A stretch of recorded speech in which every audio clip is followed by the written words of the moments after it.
Welcome to Monday, September 26, 2022. This Day Weather Podcast brought to you by Cowboy State Daily, Wyoming's news authority. Check them out at cowboystatedaily.com or on their Facebook page. Well, folks, as we take a look at what's coming, really more of the same. If you like the weekend, you'll love the next 3 to 4 days because we're basically going to be under this high-pressure dome, dry air in place. There might be a few showers over the mountains of Colorado and southern Wyoming Tuesday afternoon and evening, but really, all in all, it's just going to be a really nice stretch of weather as high pressure will be dominating. Now, we do see a change in the weather coming late this week and this upcoming weekend. I think current forecasts are too optimistic for Friday through Sunday. I think it's going to be a little cooler and a bit more unsettled as that system comes in out of British Columbia. It's Hurricane Ian, not Hermine. The National Hurricane Center named a little bit of a tropical depression off the west coast of Africa on Friday, which grabbed the name, screwed up the whole name order. So now it's Hurricane Ian. Beautiful pictures coming in from this past weekend. The fall colors just really getting started. Some folks commenting that maybe the colors are off a little later this year, getting started, but a nice shot up in Vitavu and just beautiful skies showed up this weekend, either completely clear or just wispy clouds, making for some great shots. And don't forget to send your color photos, the fall color changes, to podcast@dayweather.com. Satellite photo shows a low there up off the coast of Washington and Oregon, just kind of stuck up there. But you can kind of see the orange here is this broad area of high pressure across the United States western half, low pressure in the Great Lakes. Here we go with what is now Hurricane Ian forming south of Cuba. High pressure just is completely dominating the west. So this is going to be just a great next 3 or 4 days here. Enjoy it. As we go further down the road, though, you see that low up in the Alaska region, then off the coast of British Columbia. That's what's heading our way later in the week. This is by Thursday, 6 p.m. Mountain Time. Ian headed towards the panhandle of Florida or the west coast of Florida.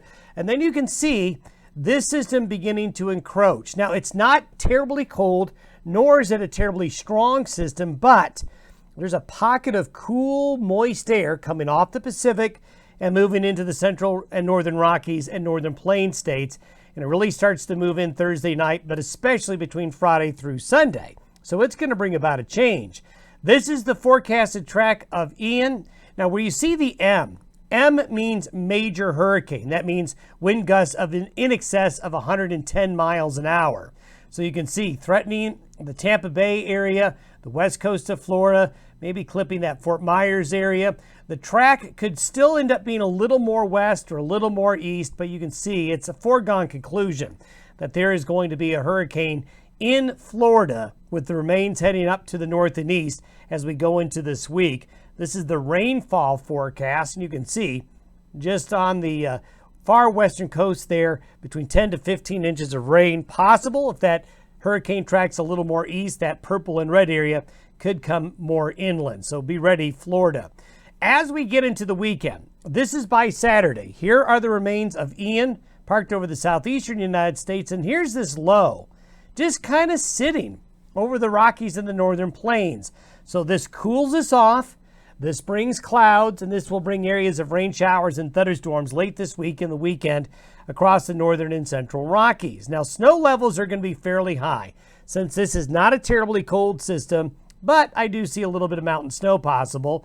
Not like you would normally expect with a frontal system this time of year because it's not a terribly cold one, but hunters and outdoor interests should be advised of unsettled weather arriving Thursday night, Friday, Saturday, and probably, I think, hanging on into Sunday as well.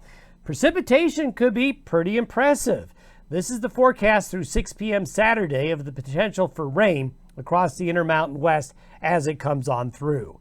And focusing in a little bit closer to home, you can see there are some pretty decent amounts of rainfall forecasted in some areas. Do expect this map to change as we get a little bit closer, especially if the system continues to slow down a little bit. This is what temperatures look like by Saturday. So you can see things are going to be cooling off quite a bit with that trough moving on in. So enjoy the sunshine and the very warm weather we've got going on now. Have yourself a great Monday. We'll see you tomorrow.